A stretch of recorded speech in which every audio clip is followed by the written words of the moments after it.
थैलीचं राजकारण कोण करतंय आणि तिजोरी कोण भरतंय हे महाराष्ट्रानं बघितलंय। कोविडच्या काळामध्ये मराठी माणूस मरत असताना संजय राऊत तुम्ही तिजोरी भरत होता। मातोश्रीच्या तिजोरी कोणी भरल्या? कोविडमध्ये भ्रष्टाचार कोणी केला? खिचडीमध्ये घोटाळा कोणी केला? आणि संजय राऊत पत्राचाळ लुटून तिजोरी कोणी भरल्या याचा हिशोब द्या। थैल्या भरण्याचा हिशोब महाराष्ट्राला माहित आहे आणि तिजोरी भरणाऱ्यांचा हिशोब देखील महाराष्ट्राला माहिती आहे।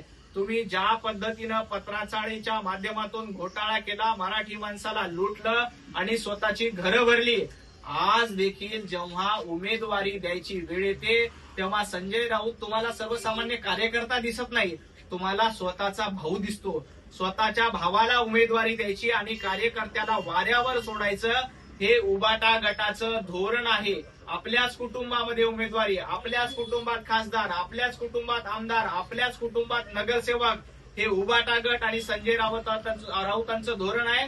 तर भारतीय जनता पार्टी सर्वसामान्य कार्यकर्त्याला संधी देते। माझ्यासारख्या सर्वसामान्य शेकडो कार्यकर्त्यांना भारतीय जनता पार्टीने संधी दिलेली आहे।